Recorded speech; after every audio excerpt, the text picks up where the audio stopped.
Budget ಪ್ರತಿಯನ್ನ ಹಸ್ತಾಂತರ ಮಾಡಲಿದ್ದಾರೆ ಅಧಿಕಾರಿಗಳು. ಸಿಎಂ ಸಿದ್ದರಾಮಯ್ಯನವರ ದಾಖಲೆಯ ಬಜೆಟ್ಗೆ ಕ್ಷಣಗಣನೆ ಆರಂಭವಾಗಿದೆ. ಇನ್ನೇನು ಒಂದು ಮುಕ್ಕಾಲು ಗಂಟೆ ಕಳೆದ್ರೆ ಬಜೆಟ್ ಅನ್ನ ಮಂಡನೆ ಮಾಡ್ತಾರೆ. ಇನ್ನು ಕೆಲವೇ ಕ್ಷಣಗಳಲ್ಲಿ ಕ್ಯಾಬಿನೆಟ್ ಮೀಟಿಂಗ್ ಸಹ ಆರಂಭವಾಗುತ್ತೆ. 9:45ಕ್ಕೆ 9:45ಗೆ ಕ್ಯಾಬಿನೆಟ್ ಮೀಟಿಂಗ್ ಇದೆ. ಕ್ಯಾಬಿನೆಟ್ ಮೀಟಿಂಗ್ ನಲ್ಲಿ ಬಜೆಟ್ಗೆ ಅನುಮೋದನೆಯನ್ನು ಪಡ್ಕೊಳ್ತಾರೆ. ಸಿಎಂ ನಿವಾಸಕ್ಕೆ ಆರ್ಥಿಕ ಇಲಾಖೆಯ ಅಧಿಕಾರಿಗಳು ಆಗಮಿಸಿದ್ದಾರೆ. ಸೊ ಮುಖ್ಯಮಂತ್ರಿಗಳಿಗೆ ಬಜೆಟ್ ಪ್ರತಿಯನ್ನು ಹಸ್ತಾಂತರ ಮಾಡ್ತಾರೆ. ಆ ಬಜೆಟ್ ಪ್ರತಿಯೊಂದಿಗೆ ಮುಖ್ಯಮಂತ್ರಿಗಳು ಕ್ಯಾಬಿನೆಟ್ ಮೀಟಿಂಗಿಗೆ ಹೋಗ್ತಾರೆ ಅನ್ನುವಂಥ ಒಂದು ವಿಚಾರ ಇದೆ.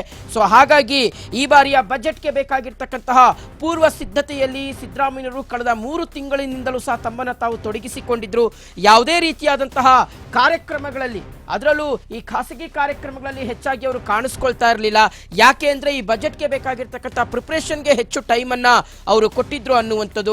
ಮಗದೊಂದು ಕಡೆ ವೀಕ್ಷಕರ, ನಾನು ಆಗ್ಲೇ ಹೇಳಿದೆ, ಸಾಲು ಸಾಲು ಪ್ರತಿಭಟನೆಗಳು ಮತ್ತು ಸಾಕಷ್ಟು ಬೇಡಿಕೆಗಳು ಮುಖ್ಯಮಂತ್ರಿಗಳ ಮುಂದೆ ಇರ್ತಕ್ಕಂಥ ಹಿನ್ನೆಲೆಯಲ್ಲಿ ಈ ಎಲ್ಲಾ ಬೇಡಿಕೆಗಳನ್ನ ಈಡೇರಿಸಬೇಕಾದಂತಹ ಒಂದು ಬಿಗ್ ಚಾಲೆಂಜ್ ನಲ್ಲಿ ಸಿದ್ದರಾಮಯ್ಯನವರು ಇದ್ದಾರೆ ಅನ್ನುವಂಥದ್ದು ಈಗಿರ್ತಕ್ಕಂತಹ ದೊಡ್ಡ ಪ್ರಶ್ನೆ.